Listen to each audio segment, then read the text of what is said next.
Okay.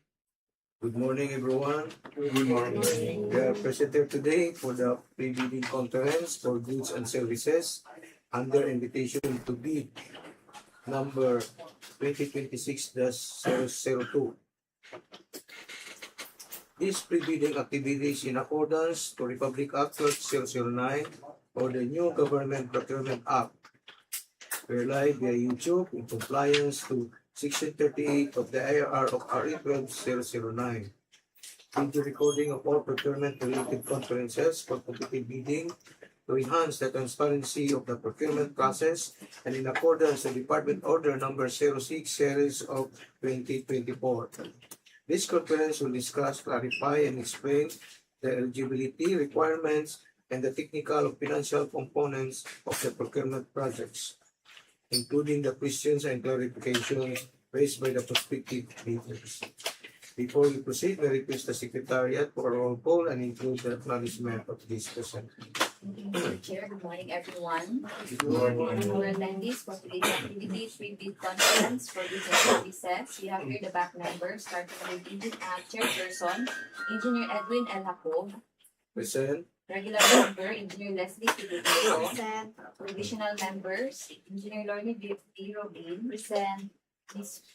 Lorne A. Tila Saga. The back secretariat, headed by Engineer Arthur Noel A. Dor. Present. Yours truly, back secretariat member Arjami Fajardo. From DWG members, Engineer Orly Anthony A. Perec Present. and Mr. John Carlo F. We Present. would also like to acknowledge our viewers via YouTube. Good morning and welcome. Okay, thank you. Since majority of the back members are present, I hereby declare a quorum and call this meeting in order. We have the present agenda for this activity. Agenda 1, brief presentation, explanation of the following. A, basic contract data. A1, contract description. A2, AGC. A3, duration. A4, other contract details. B, requirements of bidding documents. B1, instruction to bidders. B2, general condition of contract. B3, special condition of contract. B4, specification. B5, bill of quantities. And B6, G3PD standard forms for Republic Act 12009. C, documents to be submitted by the bidders. 1. Technical component of the bid. 1A, DTI or SEC. 1B, mayor's permit. 1C, statement of all ongoing government and private contracts. 1D, single lowest completed contract is LCC, similar to the procurement projects. 1A, audited financial statement and stamp received by the DIR. 1F, income tax return of the preceding year filed and paid through the AR electronic filing and payment system, EFPS. 1G, net financial contracting capacity, NFCC, competition and statement of total asset and liabilities. 1H, tax clearance. 1I, updated Pilgrims registration, platinum membership. 1G, bid security. 1T, technical specification. 1L, production delivery schedule. 1M, warranty certificate, 8 applicable. 1N, brochures of offered equipment, 8 applicable. 1O, omnibus form statement. 1P, secretary certificate and board resolution, 8 applicable. 1Q, sworn disclosure of relation. 1R, sworn declaration of beneficial ownership. 2, financial component of the bid. 2A, bid form. 2B, bid price and the bill of quantities. D, criteria and procedure for eligibility check, preliminary examination of bids, detailed evaluation of bids, post-qualification, status of ongoing projects and award. And 2, questions, comments from bidders, and replies of BAC and other representatives of procuring entity. 3, other matters. 3 is Section 99, imposition of suspension of the IRR of RE 12009. 3B, Section 100, imposition of blacklisting of the IRR of RE 12009. And 4, summary of proceedings, including supplemental bid bulletins to be issued. Any motion to adopt this agenda? I move to adopt the present agenda. I second the motion. Casino by Engineer Benito and seconded by Engineer Rubin. And with no objection, the motion to adopt this agenda is hereby approved. The first in our order of business is the explanation of the basic contract data, including contract description, EBC and duration, and this will be presented by Ma'am Flodime Lasaga. Sir. Thank you, Mr. Chair. Good morning, everyone. Invitation to bid for number 2026-002. Contract ID 26GLI-004. The PR number 2026-05-025 dated May 11, 2026. Contract name, supply and delivery of laboratory equipment, supplies, and materials for use in the Quality Assurance Section, Office of the District Engineer, DPWH Davao de Oro, 2nd District Engineering Office, Compostela, Davao de Oro. Contract location, Davao de Oro. Brief description of goods to be procured. Laboratory central table. A specific gravity of fine aggregate set.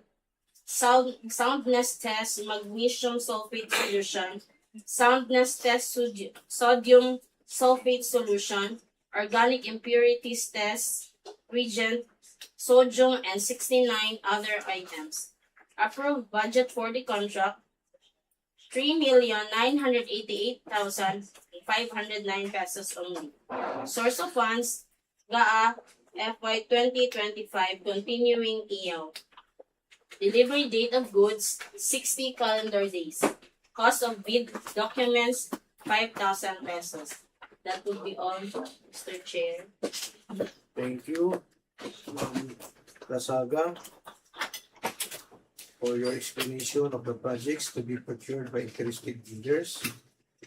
Next in the order of business is the brief explanation of the requirements of bidding documents, the documents to be submitted by the bidders, and the other reminders in the preparation and submission. And this will be discussed by Engineer Arthur Noel. Thank you, Mr. Chair. Good morning, everyone. Good morning. To participate and qualify in our procurement activity, interested bidders are encouraged to read the following documents. Number 1, instruction to bidders. Number 2, bid data sheet. Number 3, general conditions of the contract. Number 4, special conditions of the contract. Number 5, schedule of requirements. Number 6, technical specifications. Number 7, bill of quantities. And number 8, securities and other forms as may be required for the contract. Bidders are strongly advised to read each provision, especially the instruction to bidders and general conditions of the contract. Both special instructions are clearly spelled out in the bid data sheet and special conditions of the contract respectively. Bidders are also encouraged to check the bill of quantities so that your bid will be responsive to the requirements set forth in the bidding documents. These documents can be downloaded free of charge from the PhilJEPS and DPWH websites. Interested bidders shall pay the applicable amount for the bidding documents not later than the submission of your bids. That's all, Mr. Chair. Thank you, Engineer. Next presented is Ma'am Arjun Pajardo. Thank you, Mr. Chair. Good morning, everyone. Good morning. The following documents should be included by interested bidders in their bids. Number 1, technical component of the bid. 1A, DTI or SEC registration. 1B, mayor's permit. 1C, statement of all ongoing government and private contracts. 1D, single largest completed contract or SLCC, similar to the procurement project. 1E, audited financial statement, stamp received by the BIR. 1F, income tax return of the preceding year filed and paid through the BIR, Electronic Filing and Payment System or EFPS. 1G, net financial contracting capacity or NFCC computation, and statement of total asset and liabilities. 1H, tax clearance. 1I, PhilJEPS. Updated PhilJEPS under Platinum membership. 1J, bid security.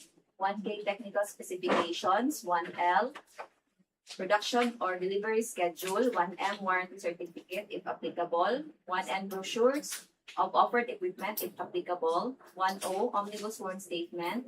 1P, Secretary Certificate of Board Resolutions if applicable. 1Q, Sworn Disclosure of Relations.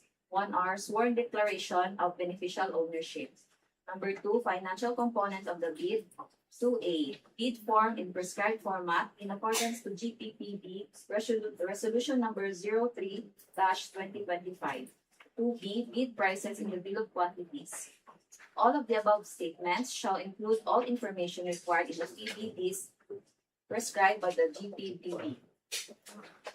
Please be reminded that the following documents, Omnibus Sworn Statement, bid form, and bid security declaration, if you opted to this type of bid security, should be in the standard format as per guidelines of Government Procurement Policy Board in their resolution number 03-2025. Kindly check the format of the documents you are using to avoid being declared non-responsive pursuant for using unprescribed format. Bidders should submit their documents using a 2-envelope system. It is recommended to fasten the documents only at the top rather than soft or hard binding them.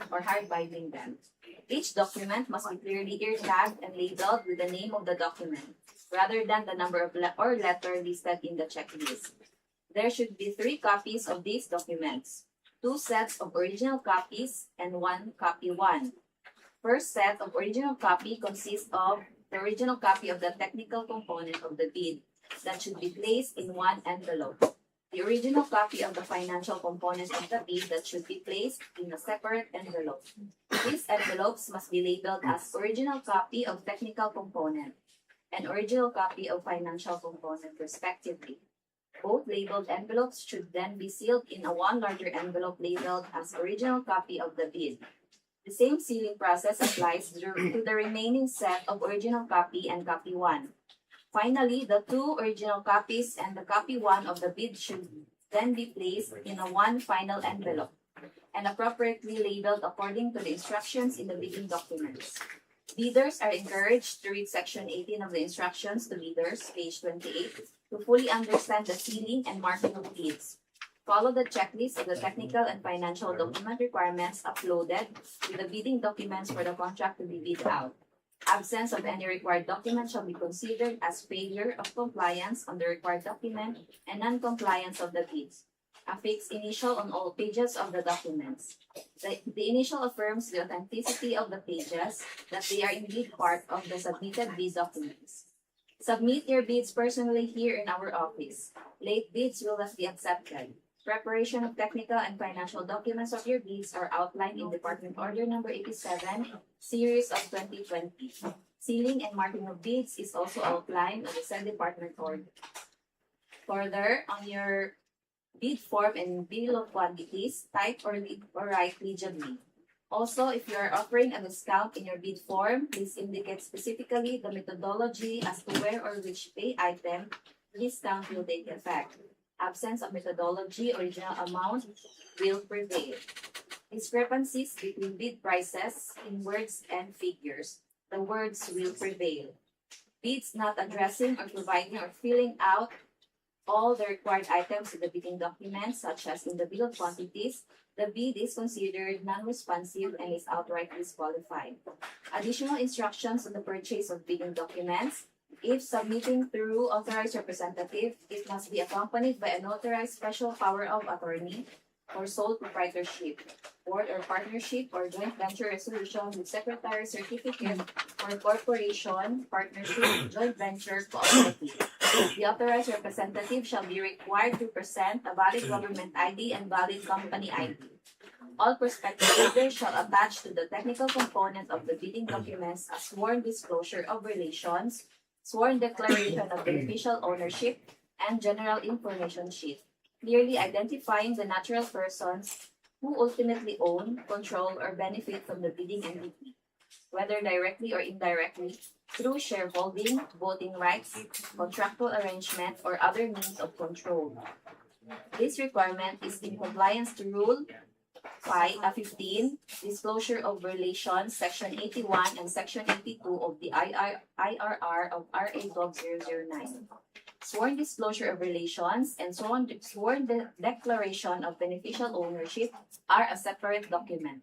Sample forms are available and downloadable free of charge from DPWH and PhilJob's websites.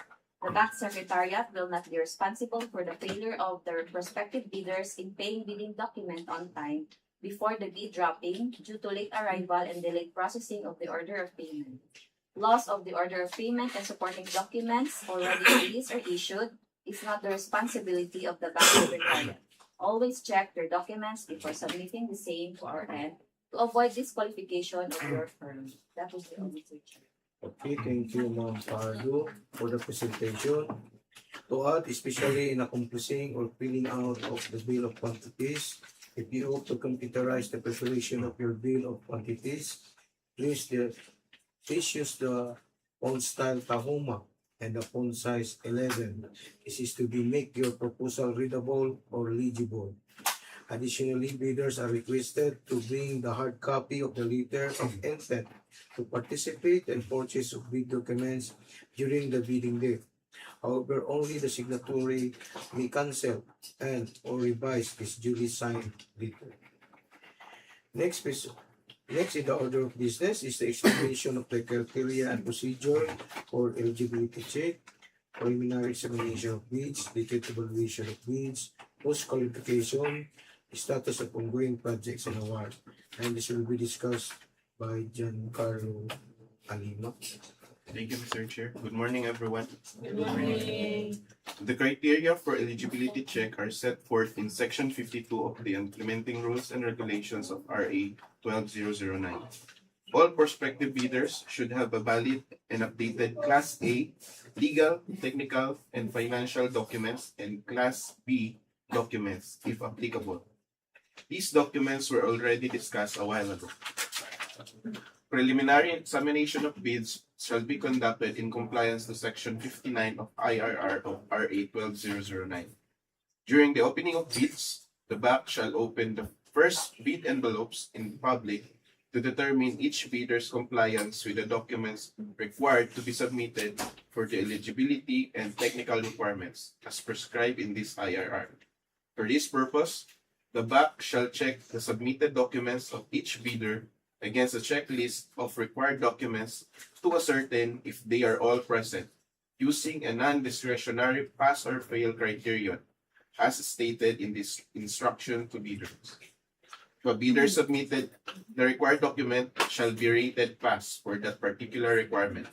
In this regard, bids that fail to include any requirement or are incomplete or patently insufficient shall be considered as failed. Bidders who pass the preliminary examination of their technical proposal, their financial proposal will be opened. All open financial components of the bid shall also undergo preliminary examination. If passed, the committee will read the bid amount stated in the bid form. The BAC shall immediately conduct a detailed evaluation of all bids in accordance to Section 61 of the IRR of RA 12009, using non-discretionary criteria in considering the first, completeness of the bid, and second, arithmetical corrections. Bids shall then be ranked in the ascending order of their total calculated bid prices, as evaluated and corrected for computational errors, and other bid modifications to identify the lowest calculated bid.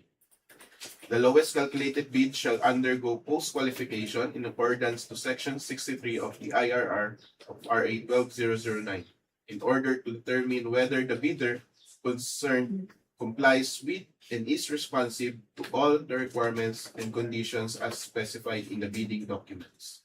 If found to be responsive, the bidder will be declared lowest or single calculated responsive bid and will be recommended for award of the contract. If found to be non-responsive, the committee will conduct post-qualification to the next lowest calculated bid ranked during bid evaluation stage. The entries of the original copy of the bill of quantities shall be typed or handwritten and be limited to 2 decimal places only and shall be signed by the duly authorized representative. Please take note that since this is under goods and services, we have no system yet for electronic submission, so the mode of submission of your bids shall be done on manual submission only. That will be all, Mr. Chair. Thank you, Sir Alina. We are now through with Agenda 1 and its subsection. We'll proceed to Agenda 2, the questions, comments from leaders, and replies of BAC and other representatives of procuring entity. Any questions? None, Mr. Chair. Okay, there are no further questions. We'll move on to other matters. The discussion of the following. Section 99, imposition of suspension of IRR of RE 12009. Section 100, imposition of blacklisting of IRR of RE 12009. And which will be presented by Engineer Lorna Ruben, Engineer Rodrigo Dito, and Claudine Lasaga. Good morning, everyone. Good morning. Section 99, imposition of suspension. The hope shall impose the penalty of suspension for 1 year for the first offense, and suspension for 2 years for the second offense, for any of the following offenses. 99.1, during procurement. A, causing the delay without justifiable cause of the screening for eligibility, opening of bids, evaluation and post-evaluation of bids, and awarding of contracts.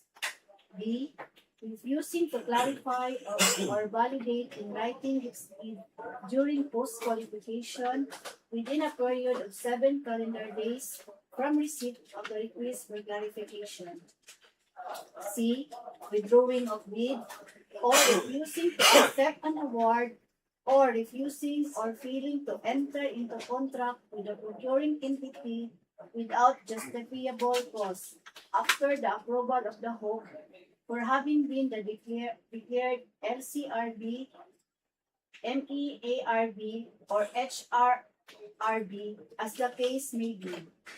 D, refusing or failing to post the required performance security within the prescribed time, or E, for the renewal of contracts for regular and recurring services, refusal of the service provider to accept the notice of renewal, or failure to submit its updated documentary requirements for the renewal of contract without any justifiable reason. 99.2. During contract implementation. A, delivering goods with unsatisfactory or inferior quality as may be provided in the contract. B, poor performance by the consultant. Poor performance shall be as follows.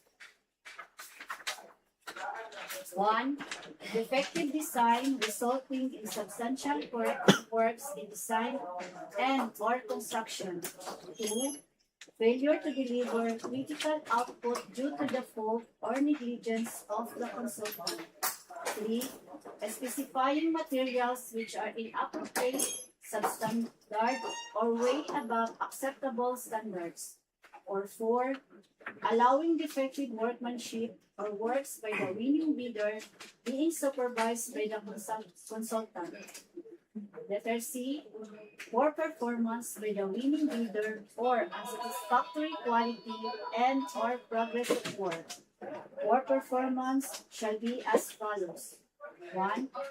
Negative slippage of 15% and above within the critical part of the project due entirely to the fault or negligence of the winning bidder. Or 2, non-compliance of the materials and workmanship with the approved specification arising from the fault or negligence of the winning bidder.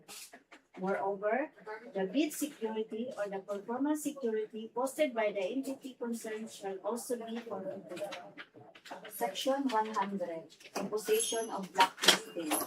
The hope may impose the penalty of blacklisting consisting of 1 year prohibition for the first offense and 2 years prohibition for the second offense or any of the following offenses. 100.1, during procurement or contract implementation. Commission of 3 or more of any of the act imposed suspension as provided under Section 99 of this IRR. B. The use of force, fraudulent machination, coercion, undue influence or pressure of any member of the BAC or any officer or employee of the procuring entity to take a particular action of its own favor or gain, or the advantage of the particular bidder. C. In case it is determined prima facie that the winning bidder has engaged before or during the implementation of the contract in the following unlawful deeds and behaviors relative to the contract acquisition and implementation. 1. Corrupt, fraudulent, collusive, and coercive practices. 2. Drawing up to or using forged documents. 3. Using adulterated materials, means, or methods, or engaging in production contrary to rules and science or trade. 100.2 During procurement. A. Collusion between two or more bidders and submitting different bids as if they were bona fide when they knew that one or more of them was so much higher than the other that it could not be honestly accepted and that the contract will surely be awarded to the pre-arranged lowest bid. B. Malicious submission of different bids through two or more persons, corporations, partnerships, or any other business entity in which it has interest to create the appearance of competition that does not in fact exist so as to be declared as the winning bidder. C. Entering into an agreement with other bidders which call upon one to refrain from bidding for procurement contracts or which call for withdrawal of bids already submitted, or which are otherwise intended to secure an undue advantage to any of the bidders. D.